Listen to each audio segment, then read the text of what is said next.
Bonjour les amis! Bonjour les amis. Aujourd'hui, vous l'avez entendu, nous allons recevoir une nouvelle conférencière dans notre festival des rencontres de l'inconnu. Et cette conférencière, c'est Elisabeth Giordano. Voilà, c'est moi. Bonjour Elisabeth. Bonjour Violette. Alors Elisabeth, elle va nous faire une conférence très particulière que j'attendais avec impatience parce que je trouvais que le sujet était assez passionnant, qui est en fait le féminin et le masculin sacré vu au travers du prisme de la musique de Richard Wagner. Donc Elisabeth connaît très bien Richard Wagner, c'est une grande amateur de ce compositeur donc de la deuxième moitié, on va dire, du 19e siècle. Ouais, mythique même. Hein. Voilà. Contemporain de Nietzsche, on peut le dire. Oui, on peut le dire. Voilà. Et donc, elle va nous parler de cette conférence qu'elle va réaliser pour nous au mois de mai prochain. Alors, Elisabeth, qu'est-ce que tu vas nous raconter au travers de cette conférence? Explique-nous un peu. Déjà, je vais vous raconter toute l'intrigue de la tétralogie, parce que Richard Wagner a effectivement écrit toute une mythologie. Il a recréé une mythologie à partir de mythologies qui existaient déjà, bien sûr. Donc certains vont reconnaître les mythologies nordiques, grecques. Enfin bon, il a fait un petit mix. Il s'est fait sa propre mythologie. Et il a créé des personnages, par exemple Wotan, ça va être Odin, qui donne son œil d'ailleurs pour avoir la connaissance, comme Odin. Et puis il va avoir créé tous ces personnages. Il va y avoir Freya, qui va être la déesse de la jeunesse et de l'amour, et qui cultive les pommes qui donnent la jeunesse éternelle et l'immortalité aux dieux. Bon, alors évidemment, ça va se gâter un petit peu. Dès le début, d'ailleurs, ça va se gâter avec le vol de l'or. Parce qu'il y a l'or qui dort au fond du Rhin et qu'il est en fait je crois que c'est vraiment le masculin sacré par excellence, parce qu'il dort au fond du fleuve et c'est lui qui est la lumière du monde. Et il y a les filles du Rhin qui sont des naïades, et puis qui sont les gardiennes de l'or, et puis qui nagent, qui dansent, qui s'amusent, qui sont vraiment la première humanité, le premier féminin sacré dans toute sa juvénilinité et sa jeunesse. Et elles chantent, elles dansent, elles s'amusent. Et puis voilà Albéric. Et Albéric, c'est un nain lubrique. Il se dit « Oh, mais elles sont drôlement mignonnes, ces petites naïades. Je m'en ferais bien une. » hein. Alors, c'est exactement ça. Hein. Alors, elles se moquent de lui. Bon, elles le font tourner en dérision. Elles l'escagassent, elles l'excitent. Et puis après, elles le repoussent. Enfin bref. Et puis tout d'un coup, il se passe quelque chose. Alors, il y en a une qui dit à ses sœurs « Vous gardez mal l'or quand même. Hein. Parce que l'or, le père nous a dit de bien garder l'or. Alors, on ne sait pas trop le père qui est le père, mais enfin bon, on se doute un peu. Et puis, elles vont lâcher le morceau, parce qu'elles vont dire que celui qui volera l'or et qui s'en forgera un anneau sera le maître du monde. Mais pour ça, il faut payer un prix exorbitant qu'elles ne peuvent pas imaginer que quelqu'un puisse le payer, c'est renier l'amour. Seulement Albéric, qui vient de se faire jeter par ces trois petites naïades, eh bien, il passe le cap, il vole l'or et il renie l'amour. Alors à partir de là, c'est un peu la descente aux enfers. Et c'est vrai que quand on voit comment l'or est convoité dans notre monde, comment la richesse est... On trouve tellement des analogies, d'ailleurs, on les verra au cours du... Oui, je crois qu'effectivement, c'est assez parlant, assez édifiant par rapport à ce qu'on vit aujourd'hui. Voilà, c'en est même étonnant, quoi. Oui, c'en est même assez étonnant, parce que ça a quand même été écrit, il a mis à peu près 20 ans à écrire ça. Wagner, il voulait faire l'art total. En fait, à 15 ans, il ne savait pas s'il allait être poète, écrivain, musicien ou peintre. Parce qu'il était doué un peu en tout. Hein. C'était un créateur né, un créatif né. C'était un créatif né. Et puis en fait, il s'est dit, je vais faire l'art total. Je vais tout faire en même temps. Donc c'est le seul, à part Charlie Chaplin, qui a écrit ses musiques, les textes, les livrets, et puis les mises en scène, parce que les mises en scène sont très très recherchées. Hein. Donc il a créé l'art total. Mhm. Alors ça, on verra ça au cours de la conférence, parce que je développe un petit peu tout ça, bien sûr, plus en détail. Et donc il a tout écrit, et ça a été écrit, il a mis à peu près 20 ans à écrire ça, donc de 1840 à 1860. Il faudra que je revérifie, parce que je ne suis pas certaine, mais enfin bon, une vingtaine d'années. Et ce qu'il dit à cette époque, où quand même le monde était, quand on y réfléchit bien, c'était encore assez limpide, hein. Et quand on voit ce qui se passe maintenant, mais on se dit, mais c'était quand même un visionnaire. D'ailleurs, il y a pas mal de gens qui le considèrent comme un visionnaire, hein, parce que il a vraiment écrit des choses qui sont tout à fait d'actualité. Et puis alors, en plus, là, ces dernières années, c'est pour ça, on remarquait ça avec Violette tout à l'heure, elle me dit, il faudrait que tu développes un petit peu plus ça, et c'est ce que je vais faire, parce que ces analogies sont assez étonnantes. Oui, oui, je confirme dans voilà. dans ce qu'on a vu tout à l'heure. Moi, je ne connaissais, enfin, je connaissais évidemment Richard Wagner, oui, évidemment, on ne peut pas ne pas connaître Richard Wagner. Mais bon, je veux dire, à part les Valkyries, hein, Hélas. on ne connaît pas grand-chose de Richard Wagner. Moi, c'est la seule chose parce que évidemment, les gens disent, oh non, mais Wagner, c'est pompeux, bah oui, évidemment, les Valkyries, ce sont des guerrières. D'ailleurs, Pierre... Bon, bah, un chef d'orchestre les considère comme des harpies qui flairent le cadavre, Ouais. hein, parce qu'elles vont sur les champs de bataille pour aller rechercher les héros, je vous raconterai tout ça, hein, qui vont être aptes à défendre les dieux justement de cet Albéric qui a volé l'or et qui peut devenir maître du monde terrestre, souterrain, et puis des dieux aussi, céleste. du monde céleste. Donc là, il s'agit quand même de... Et c'est vrai qu'en t'entendant tout à l'heure me parler de ta conférence, enfin me relater un petit peu ce que tu allais dire pendant cette conférence, puisqu'on y a travaillé, on va pas, c'est pas un secret, on y a un peu travaillé ce matin. Eh bien, j'étais stupéfaite avec ce qu'on vit aujourd'hui.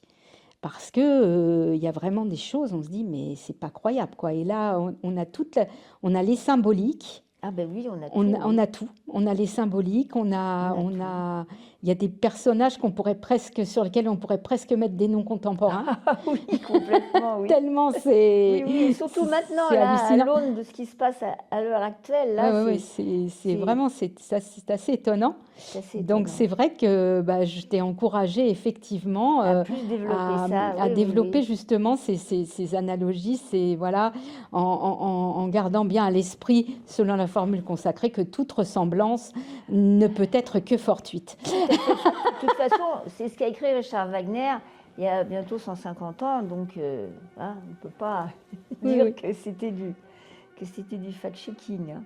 Mais oui, c'est vrai que moi, ça fait des années que je m'intéresse à la tétralogie, que j'ai écouté en long, en large, en travers. Je ne suis pas musicienne, hein, mais bon, j'adore cette musique. Mais tu es très sensible à cette musique et à ce qu'elle véhicule. Aussi, les textes aussi. Je suis très sensible aux personnages. Vous voyez, par exemple, un opéra comme... qui va décrire des personnages assez de bas étage, moi ça me plaît pas, même si la musique est belle, j'aime pas trop. Par contre, quand il y a vraiment une valeur des personnages, des beaux sentiments, des belles valeurs, des belles émotions, des belles valeurs. Même si les personnages parfois sombres, hein, parce qu'on voit Wotan par exemple qui passe de l'un à l'autre, il passe de l'ombre à la lumière en permanence. Wotan, c'est le dieu, il est un peu bipolaire, hein, d'ailleurs c'est ce que je dis, mais il va passer de la colère la plus intense à... Là, le masculin sacré va se révéler en lui quand il est complètement subjugué par sa fille. Et là, c'est très beau, c'est très émotif, quoi. On sent plein d'émotions. Et la tétralogie se termine par la rédemption du monde, par l'amour, par le sacrifice de Brunhilde, qui va rédempter le monde et comprendre beaucoup de choses à l'issue de son passage de déesse, vierge et pure, à celui de femme, après celui de femme trahie. Et puis elle va révéler, elle va comprendre énormément de choses, et l'anneau maudit va être rendu au fil du Rhin, et le monde va pouvoir retrouver sa sa limpidité et sa sérénité, Mhm. peut-être. Bon, pour après peut-être retomber, on ne sait pas. Parce que c'est vrai que l'être humain qui commence à... Pour moi, c'est vraiment le début, quand l'être humain a commencé à extraire, à violer la terre, à l'écorcher, à l'éventrer, pour lui prendre Ces richesses. ces richesses, c'est là que l'être humain a chuté. Moi, pour moi, c'est ça la chute. Mhm. Je Mais considère que c'est ça. alors, alors, là, je pense que tu n'as pas tort parce que, alors bon, je peux pas citer de nom, mais j'en connais qui nous parlent de la chute des métaux, etc. Et donc, tu parles, toi, de l'extraction de minerais. Oui, Voilà, oui. donc on est en plein dedans. Oui, on est en plein dedans. Mm, On mm. est en plein dedans. Et la terre, elle n'est pas faite pour être éventrée, pour être bafouée. Oui, Non, elle n'est pas faite. surtout pour ce qu'on en fait. Surtout pour ce qu'on en fait. Surtout pour ce Voilà, qu'on en c'est fait, ça. parce qu'on en ferait des belles choses encore, mais c'est pas le cas. Non, c'est vraiment pas le C'est-à-dire cas. qu'aujourd'hui, on est sur des armes de guerre, on est sur Surtout. sur de la spéculation, on est Sur- sur les choses les plus viles et Mhm. les énergies les plus basses qui soient. Je parlais avec un ami hier qui me parlait d'IKEA en disant que c'était une catastrophe. IKEA, ils coupent des forêts entières Oui. pour pouvoir faire leurs meubles. Mhm. Des meubles en plus qui sont qui vont durer Qui quoi? sont bon marché, 20 ans, 30 ans? oui, oui, si ça dure 30 ans, c'est même pas sûr, hein. Oui, c'est même Je pas suis pas sûr. sûre que les meubles Ikea durent 30 ans, hein. Je suis pas certaine, hein. Alors on est vraiment dans un monde, là on arrive vraiment à la, On est dans le monde Kleenex, hein, à la je prends, je croisée, jette, je prends, je jette, hein. oui, à Mm. la croisée du chemin. Et dans mon premier livre que j'ai écrit il y a plus de 25 ans, j'ai commencé il y a plus de 25 ans, j'étais bien loin de penser à tout ça, mais enfin quand même il se termine en 2025, j'étais déjà fan de Wagner, hein, par la rédemption du monde par l'amour. Bon, je ne sais pas si ce sera ça pour 2025, hein. Je ne peux pas vous l'assurer. On voudrait bien, bon, Mais on en est tellement proche que ça nous paraît pas atteignable comme objectif, mais bon, peut-être que c'est un démarrage, hein, voilà, après mais tout. c'est peut-être le début de quelque C'est peut-être chose. la première Voilà, marche de la pyramide c'est ça. 2025 c'est ça. qui nous mènera vers un monde plus sain, plus juvénile, plus naturel, Plus juste. plus juste, ouais, plus aimant, plus émotif, Mm. avec des belles valeurs. Donc voilà, dans la tétralogie, il y a un petit peu tout ça. Il y a le début, c'est vraiment le monde juvénile, pur. Il y a la descente avec le vol de l'or, donc la lumière du Rhin qui s'éteint, hein. Mhm. Et puis après, ça va être cette quête insensée de cet anneau qui va être maudit. Et donc tous les propriétaires vont être... va leur arriver vraiment des grosses bricoles, hein. Mm. Et puis ce féminin, ce masculin sacré qui quand même, dans toute cette ombre, se révèle par moments. Et là, c'est quand même des très beaux moments d'émotion. Avec cette musique qui est quand même... parce qu'évidemment, quand on ne connaît de Wagner que la chevauchée de la Valkyrie, on ne peut pas vraiment juger. Il y a des morceaux qui sont très beaux. D'ailleurs, je cite Toscanini, je cite Baudelaire aussi, Oui. qui était complètement subjugué. Et en plus de ça, à une époque où il n'y avait pas tout ce qu'on a maintenant pour pouvoir écouter de la musique, hein. Il y avait un concert de temps en temps. Et en plus, Wagner a été il a eu beaucoup de cabales.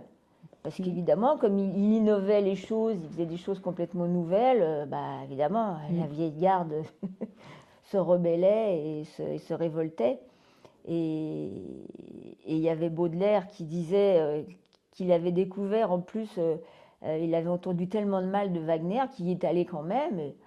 Il a été absolument subjugué par la musique. Et il se disait, que ne puis-je écouter du Wagner ce soir? Il aurait tellement voulu en écouter tous les jours. Et bon, malheureusement, il pouvait. Nous, on peut. Voilà.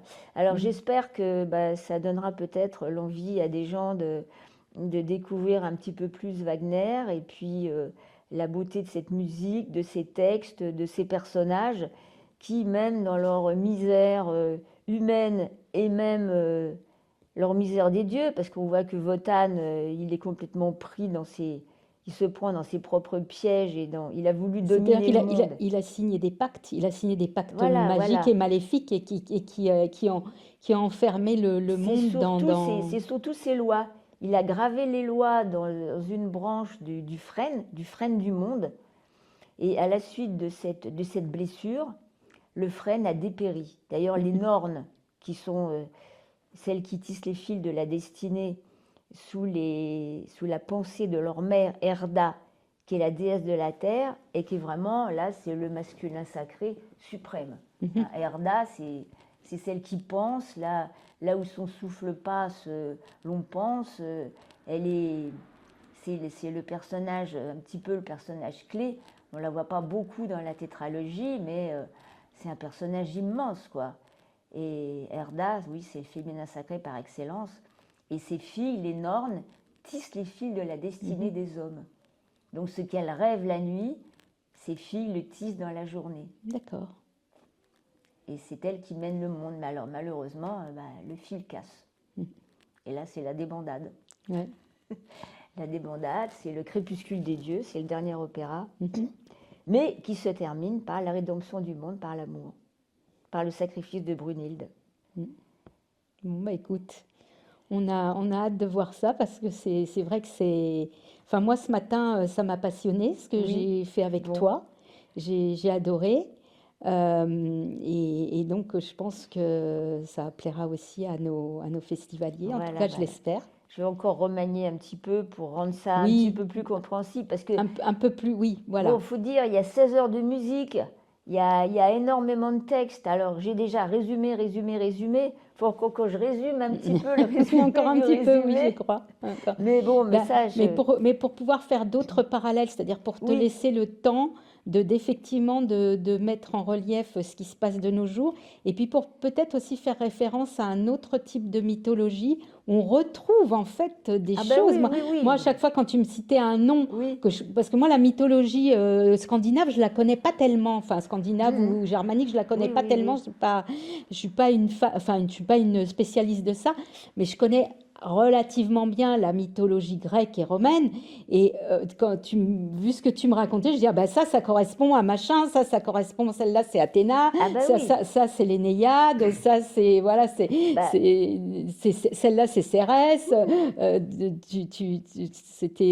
C'est assez intéressant de voir à quel point ces mythologies qui pourtant sont complètement censées être... non, il y a toujours un tronc commun. Et en fait, il y a un tronc commun, mais enfin, comme disait, d'ailleurs ça je le reprends dans la pièce, dans la scène 3 de la pièce de théâtre, Apollon est né en Hyperborée. Alors effectivement, c'est là que je pense que c'est par Apollon que le lien se fait d'ailleurs, hein, ce dieu solaire qui est Apollon, ce dieu grec solaire qui est Apollon, et qui serait né en Hyperborée, donc en fait chez les Scandinaves, voilà. C'est là qu'on peut faire le lien, effectivement. Oui, parce que Wagner avait 45 000 livres dans sa bibliothèque. Waouh. Alors donc, il avait compulsé à peu près toutes les mythologies du monde entier. Il a créé la sienne. Voilà, donc, mais évidemment, elle se réfère à toutes les autres mythologies. Bien sûr. Donc c'est pour ça que Violette reconnaissait tel personnage avec tel personnage, mais avec des petites différences, quoi. Oui. Lui, c'est sa il faut quand même que chacun ait sa personnalité, quand même. Voilà, tout le monde a sa personnalité. Même s'il y a des choses qui sont troublantes. Et c'est vrai que, voilà, moi, de me remettre dedans, c'est un vrai bonheur, quoi. Et j'espère vous faire partager ce bonheur, en vous passant aussi quelques morceaux de musique, et peut-être que ça donnera l'envie. Évidemment, on ne peut pas faire une conférence sur Wagner sans quand même passer la musique de Wagner. Ce serait quand même dommage de s'en priver. Et j'espère que ça donnera peut-être l'envie à certaines personnes de s'y intéresser. À ce moment-là, je donnerai des petits tuyaux pour comprendre un petit peu mieux. Oui, et puis peut-être une bibliographie à compulser, etc. Il y a le guide des opéras de Wagner. Il est vieux, le mien, il est tout usé, il est tout fripé, les pages sont un petit peu écornées.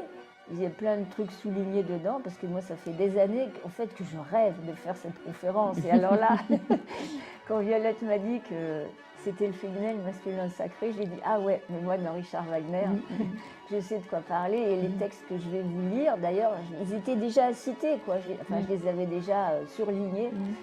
Non, mais c'est vrai que quand tu m'as fait cette proposition, j'étais tout de suite emballée par l'idée déjà de mettre de la musique dans notre festival, et puis effectivement, Wagner quand même, Voilà, c'est un des grands Ah bah, compositeurs. c'est un des grands, hein.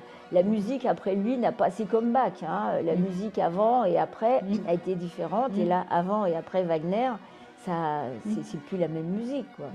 Il a Mais je crois que inspiré. tous les grands compositeurs, c'est le cas pour tous les grands Bah, compositeurs. bien Je pense à sûr, Mozart, je pense à bah, Beethoven. bien sûr. Je pense que c'est des Oui, gens oui, qui ont tellement marqué qui ont oui, tellement oui, mis oui. leur empreinte dans leur création qu'effectivement, il y a un avant et un après. Oui. Ah oui, c'est sûr. Bah, de toute façon, c'est ça en plus l'évolution, hein. Oui. C'est vrai que bon, la musique de Vivaldi, moi je pense que Bach et Vivaldi, c'est ce que j'appelle des musiques juvéniles. Alors Mm, pas, c'est des musiques très élaborées, hein, mais elles sont, c'est des musiques qui justement décrivent un peu la terre comme elle était à cette mhm, époque-là, une terre plus pure, une terre avec des hommes un petit peu plus libres, un petit peu plus conscient, juvéniles aussi, conscient et puis peut-être aussi. conscients aussi, oui, et puis surtout, ils étaient croyants, les gens, à ce Mhm, moment-là. Pour eux, c'était une évidence, hein, mhm, qu'il y ait quelque chose bien d'au-dessus sûr. de nous, alors qu'on a complètement détruit ça. Mhm, Et on voit ce que ça donne, hein. mm, oui, oui, C'est catastrophique. mm, exactement. Mm. Bah écoute Elisabeth, ça va être notre mot de la fin. Bah oui, Bon, oui, merci alors beaucoup. on va quand même rappeler que la fin c'est quand même la rédemption par l'amour. La rédemption du Voilà. monde par l'amour, voilà, avec une très belle musique, donc je vous passerai, et là, ça finira la conférence. Ça la clôturera. Et ben écoute, je te remercie Voilà. pour cette, Eh ben, cette écoute, petite merci interview aussi. et puis bah, à bientôt au mois de mai. Au mois de mai. Au revoir. Au revoir les amis, à bientôt. Au revoir.